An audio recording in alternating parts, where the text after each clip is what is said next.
At lagot! And guys, yun ang gusto kong ituro sa inyo. Huwag niyong gagayahin yung ginawa ko. Ang nakalagay sa label, Thai banana. First time ko lang nagagamit nito. Ba't dumugo ilong mo? Anong ginawa sa sinapa ka? Wala akong pakialam sa sinasabi nila. Huhugasan ko yung karne ko. Sasabunin kong mabuti yan para walang bakterya na kumalat. Mas nakakagana, diba? Lalagay pa ako ng extra dun sa mismong pork. Pero may nakalimutan ako. Sandali.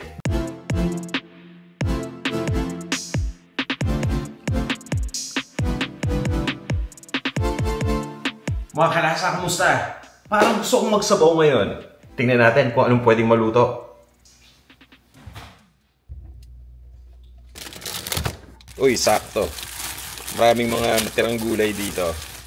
Pechay, baby bok choy. Ito isa pa, kalahati ng carrot. Yung kalahati, binalatan ko tapos ginamit ko dun sa stir fry squid. Ito, may pagagamitan tayo. Hindi man traditional o common, pwede pa rin doon sa naisip ko. Repolyo. Merong pang Baguio beans o long green beans. Solve na tayo dito.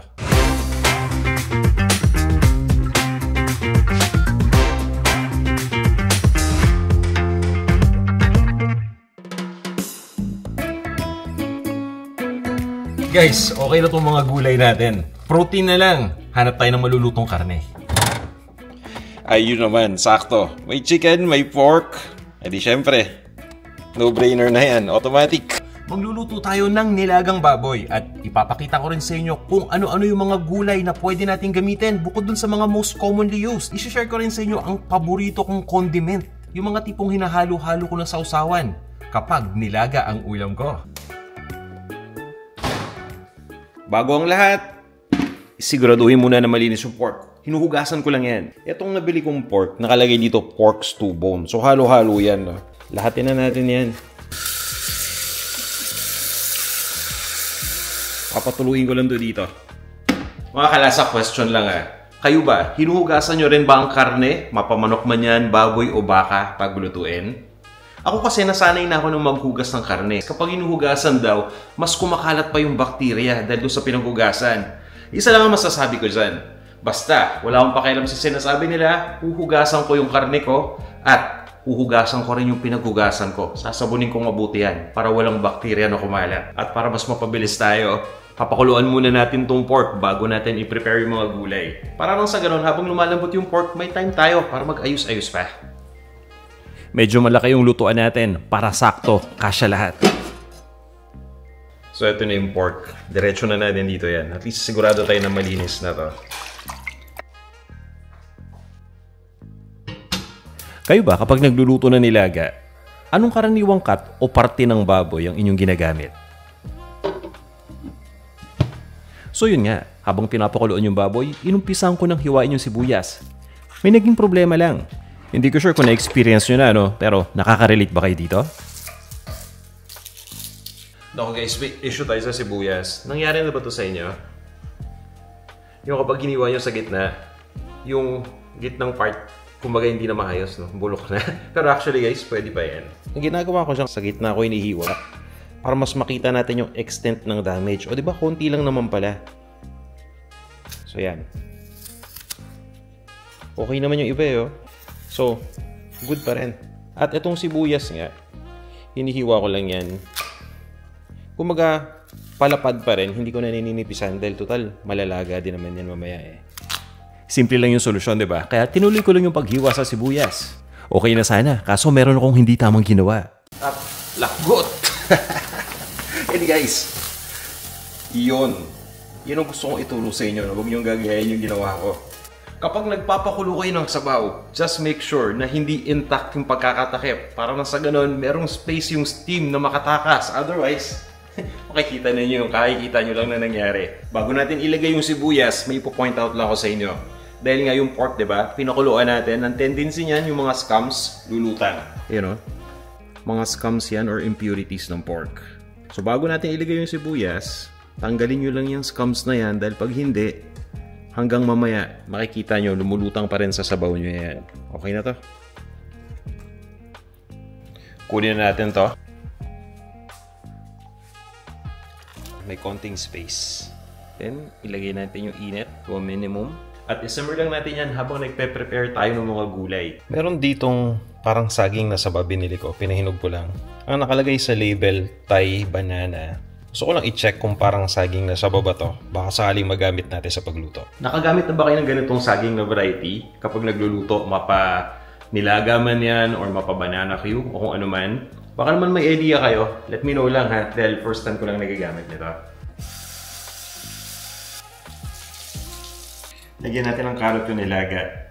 Alam niyo, nung bata ako, kapag nagluluto ng nilagay nanay ko, naging may carrot. Okay din naman. Hindi lang naging sanay kumbaga yung karamihan, ano? Hindi lang naging sanay kumbaga yung karamihan, ano? Hindi lang naging sanay kumbaga yung karamihan, ano? Nung tumanda na ako, hindi ko na masyadong nilalagyan ng carrot. Pero paminsan-minsan, di ba? Okay din naman eh. Pwede nyo pala try nyo lang. Lalo na kung may extra na carrot. Tinatanggal ko rin yung dulo. Baby bok choy. Carrot. I-roll cut mo lang. Pagdating sa repolyo, tinatanggal ko lang yung part dito sa gitna. Yung matigas. Itong gitna na part lang kailangan natin tanggalin sa. Tatanggal naman kasi. Ano ba bang ibang green vegetables ang nilalagay ninyo sa nilaga nyo? Mukha naman kasing buhay yung saging tumatalon. Mukha naman kasing saging na saba, di ba? Oh. Tanggalin nyo lang yan. Yung itsura niyang maliit sa saba, gusto kong itry. Kahit konti, kasi baka, alam mo yun, baka naman parang mga latundan yung quality nito, no? Malaki lang yung itsura, so itry natin, ha? Malalaman mo naman kung ang saging ay panluto batay sa lasa at sa texture. So, ito na. Oo nga, medyo, alam mo yun, hindi siya yung sobrang lambot na pwede mong ipang dessert or pang himagas, no? Pwede siyang lutuin eh. Pero on the safe side ako dito. Ibig sabihin, lulutuin natin tong saging pero ilalagay ko to towards the end. Hindi siya dapat lutuin ng ganong katagal. Although, saktong-sakto to para sa nilaga. Magbibigay ito ng flavor. Patatas! Laki na. Dapat ibabad nyo kagad sa tubig pagkahiwa para hindi siya mangitim. Gumagamit din ako minsan ng kamote o kalabasa pagdating sa nilagang baboy. Pwedeng-pwede rin yun. Antayin na lang natin yung pork na lumambot na. Tapos, yung sausawan nga pala, i-ready na rin natin. Ang gamit ko sa sausawan, sili at lime. Walang kalamansi, so okay na to. Or lemon. Ito munang lime. Para mas madaling pigain. Niro-roll ko lang yan. Sili. Hinihiwa ko lang ng maliliit. Or pwede ninyong i-crush. Yan. Then, ito na yung lime natin. Hiwain ko na. Para sa akin, okay talaga yung maraming sili. Yung talagang pinipit-pit o hiniwa ng maliliit. Pilitin mo lang na huwag hawakan yung hiniwang sili para hindi naman kumapit sa kamay mo yung anghang. Tapos patis yung purong-puro, ang sarap niyan ano? Minsan naman, bagoong isda ginagamit ko dyan. Mga tipong bagoong balayan, okay rin yan. Masyado ako nalibang sa pagluluto. Magsusundo pa pala ako sa school kay Danica, kaya biniling ko muna yung pinapakuluan ko kay Day. Para at least mabantayan niya, susundo lang ako sa school.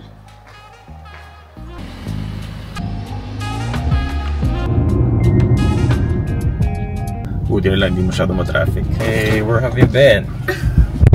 How's school? Good. But why are you recording? Oh, am I recording? Oh, yeah. It's a record.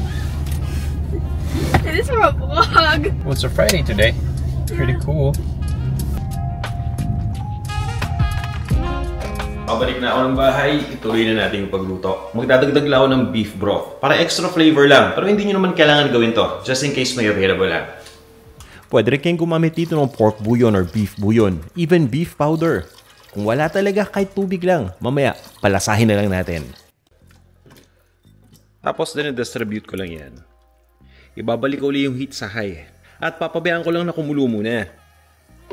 Takpan mo lang para mas mabilis kumulo. Yan, ilagay na natin yung saging muna. Ang idea lang naman dito, ilagay natin yung mga matagal maluto. So bago yung saging, itong carrot muna.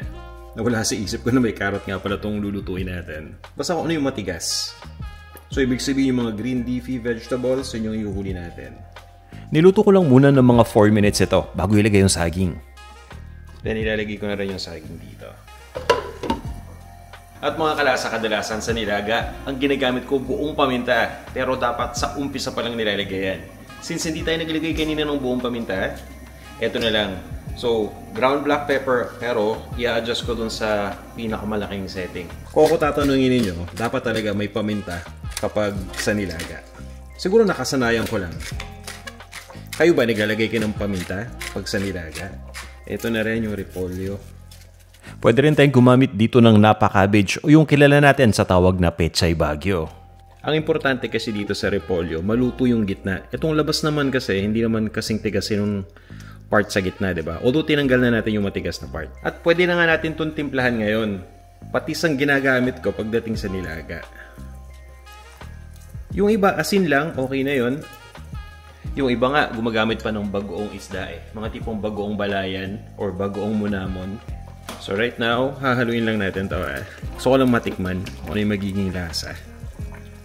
Para may konting adjustment pa tayo kung kailangan. Saan ka galing? Ako makasulat. Binalik ko yung isa. Anong balita doon? May kapitbahay ka nakausap? Meron? Kaya natagalan.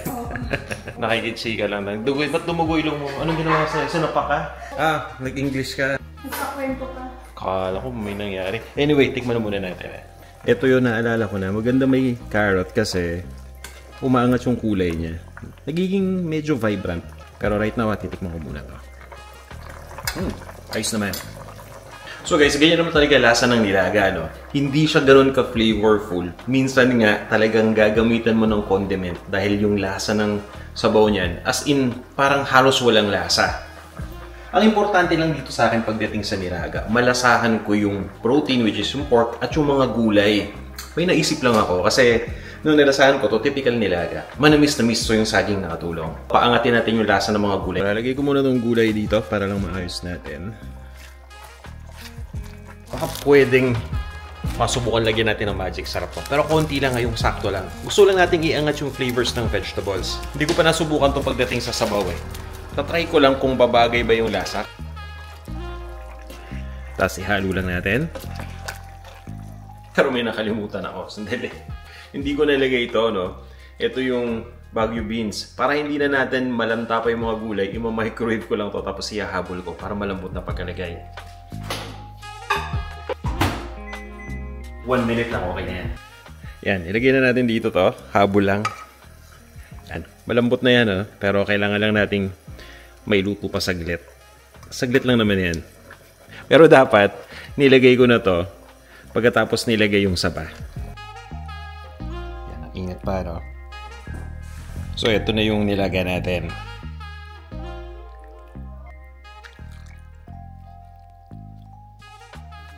Then, lagyan natin ang sabaw. I-describe ko muna sa inyo yung lasa. Sabaw muna tayo. Ayos ah. Yes. Not pa yes. Yung lasa kanina nung tinikman ko no, after ilagay yung beef broth at saka yung patis, okay lang. Ito medyo elevated yung flavor niya, to be honest ah. Medyo naging malasa siya. So nalasahan ko yung mga gulay. Yung pork na sobrang salambot, which is a good thing. Yung saging, hindi ko alam kung okay lang ba itsura yun. Para sa akin, hindi okay eh. Pero titikman ko pa rin. Okay naman. Mas okay pa rin yung saba natin. Pero ayos lang din to. Hindi na maganda yung itsura ng Thai banana kapag naluto. Pero since gumawa pa rin ako ng condiment, lalagyan ko pa rin sili.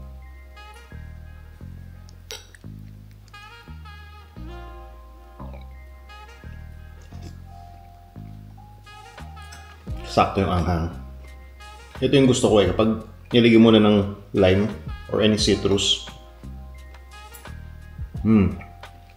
Para sa akin, mas nagiging fresh yung flavor. Actually, kahit na malasa na nga to, ilalagay pa ako ng extra dun sa mismong pork.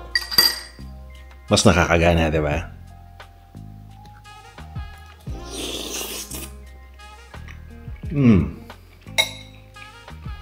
Panalo to. Simpleng nilaga, pero feeling ko, mas okay to.